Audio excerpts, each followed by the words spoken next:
नवरात्रि का पावन पर्व आ रहा है जिसमें माता दुर्गा के 9 रूपों की पूजा की जाती है।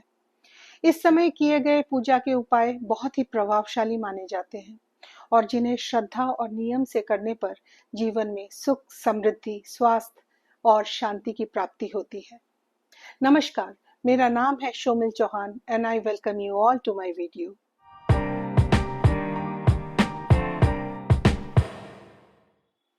इस वर्ष नवरात्रि की आरंभ तिथि है फ्राइडे 26 सितंबर से और समापन तिथि है 4 अक्टूबर।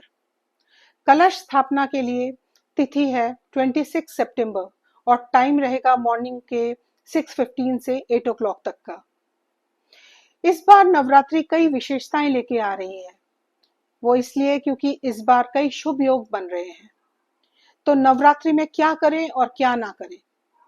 तो माँ दुर्गा के 9 रूपों की पूजा करें, दुर्गा सप्तशती या चंडी पाठ करें, श्रद्धा अनुसार व्रत रखें, घर में साफ सफाई, सात्विक वातावरण बनाए रखें, कन्याओं और ब्राह्मणों को भोजन कराएं। अब नवरात्रों में क्या ना करें?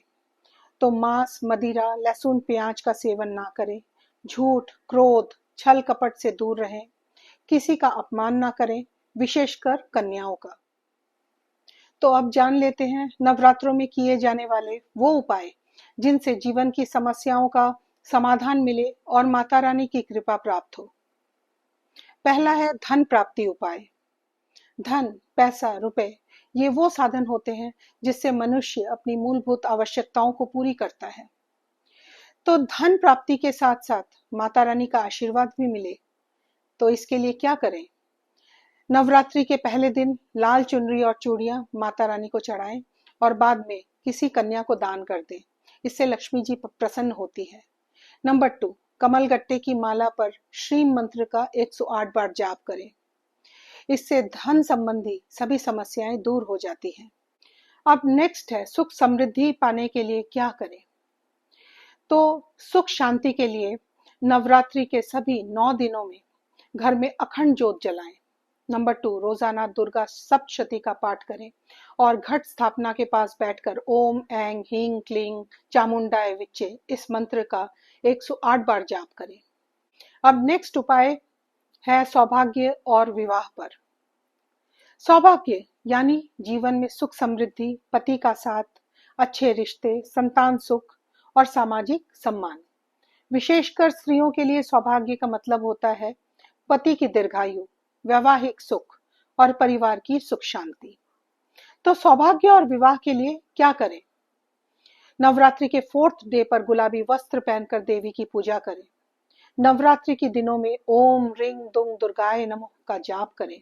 नवमी पर 9 कन्याओं को भोजन कराएं और उन्हें उपहार दें। नेक्स्ट उपाय रहेगा कर्ज या उधार के लिए। कर्ज या उधार वो लिया गया धन होता है जिससे मानसिक तनाव होता है, परिवार में कलह और चिंता होती है और मान सम्मान की कमी भी होती है। तो कर्ज मुक्ति के लिए क्या करें? नंबर 1, नवरात्रों में प्रतिदिन सुबह घर के मुख्य दरवाजे पर हल्दी और चावल का तिलक लगाएं। नंबर 2, गायत्री मंत्र का 108 बार जाप करें। नवरात्रि में एक नारियल पर मौली बांधकर माँ दुर्गा को अर्पित करें और नवमी के दिन उसे जल प्रवाहित करें। नेक्स्ट उपाय रहेगा शत्रु बाधा के लिए। शत्रु बाधा यानी बिना कारण के झगड़े, कोर्ट कचहरी के मामले, अचानक बनते कामों का बिगड़ जाना, बार बार बीमार रहना, घर परिवार में कलह और तनाव, दुश्मनों की तरफ से मानहानि या झूठे आरोप लगना, नींद में डर जाना या बुरे सपने आना। तो शत्रु बाधा मुक्ति के लिए क्या करें? इसके लिए नवमी तिथि को 9 नींबू पर हनुमान जी का सिंदूर लगाकर किसी सुनसान चौराहे पे रख दें। नवरात्रों के 7th डे पर माँ कालरात्रि की पूजा करें और मंत्र का जाप करें। मंत्र है ओम ऐं ह्रीं क्लीं चामुंडाय विच्चे। अब बात करते हैं संतान सुख की। संतान वो होती है जो परिवारों को संपूर्ण बनाती है। तो संतान सुख के लिए क्या करें? नंबर 1, अष्टमी या नवमी को कन्या पूजन कर उन्हें खीर और हलवा खिलाएं। नंबर 2, नवरात्रों के 6th डे पर माता कात्यायनी की पूजा करें और उनके मंत्र का जाप करें। और अब लास्टली एंड मोस्ट इम्पॉर्टेंटली फिर से रिपीट करना जरूरी है कि पूजा में साफ सफाई और शुद्धता होनी बहुत जरूरी है। माँ के सामने झूठ ना बोलें, मांस मदिरा से दूर रहें और 9 कन्याओं का पूजन तो अवश्य करें। ये सबसे बड़ा उपाय माना गया है। तो ओम दुर्गाय नमो। होपफुली आपको मेरा वीडियो इंफॉर्मेटिव लगा हो। अगर लगा हो तो please subscribe to my channel and thanks for watching. नमस्कार।